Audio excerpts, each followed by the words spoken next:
Is crypto running out of time? The Senate talks banning crypto while China unveils its own NFT marketplace. Plus, Gary's back in the Discord. VeeFriends updates coming at you. I'm Busy NFT. You're watching all things Web3.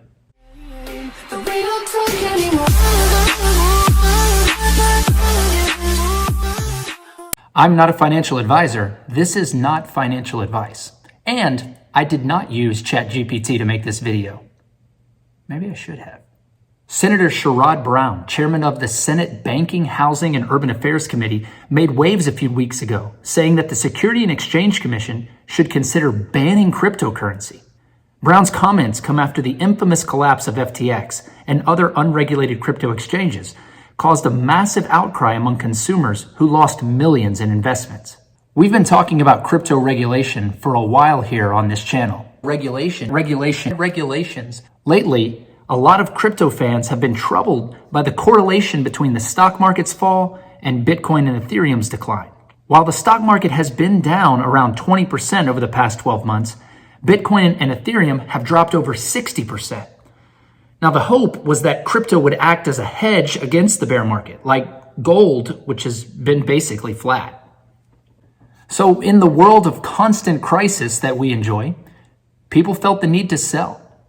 Russia invading Ukraine, the global inflation, the interest rate hikes, and recession fears, investors took their money out of the game for a bit. But at the same time, gold purchases are up. Demand for gold is up 28% this year, with central banks buying the vast majority. There have even been large purchases by unknown entities, possibly Russia or China. The point I'm making is that the 100 shares of GLD stock that I'm buying is barely going to move the needle compared to these massive investors. But when it comes to crypto, very few nations or large companies have Bitcoin or Ethereum in their portfolio because they lack the regulation they need for their compliance requirements.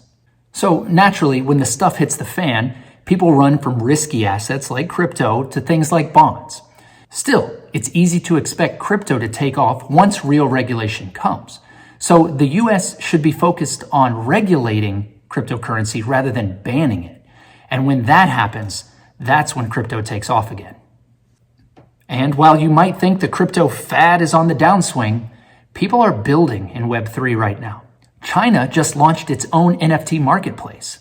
See, this is the kind of playing both sides that I've been talking about. In 2021, China officially banned cryptocurrency. But even with this platform, Bitcoin and Ethereum won't be available in China.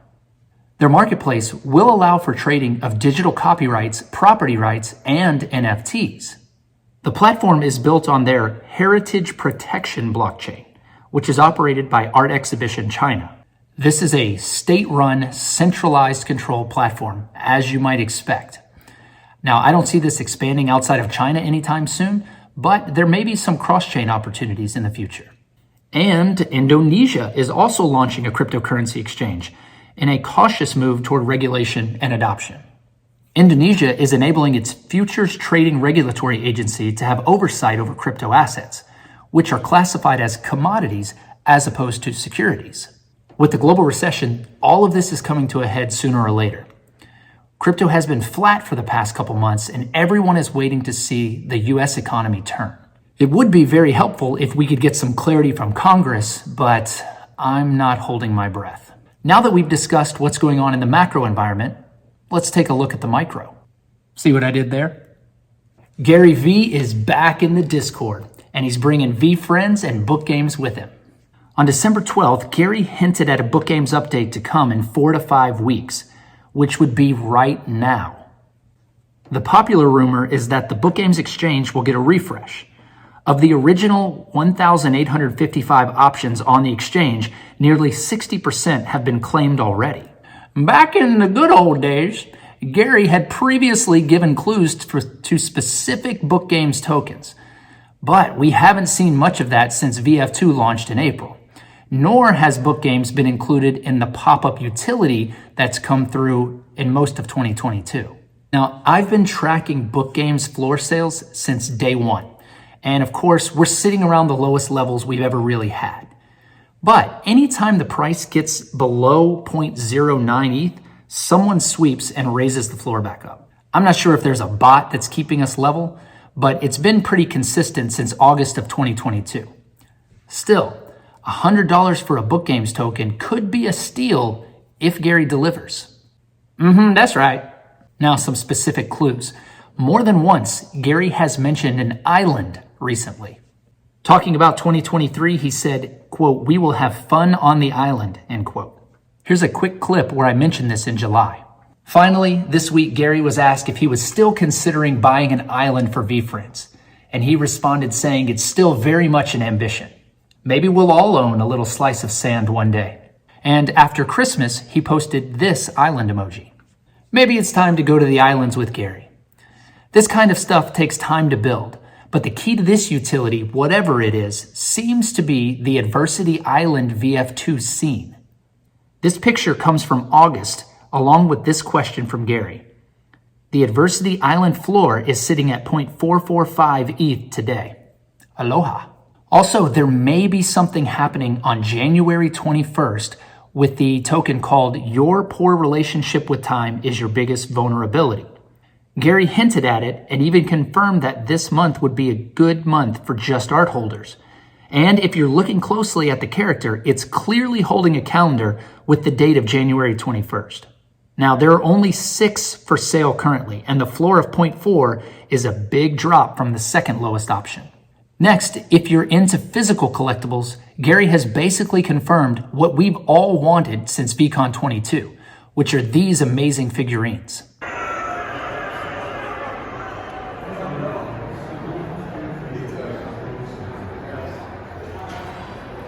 He replied this week that they could be available, quote, one day.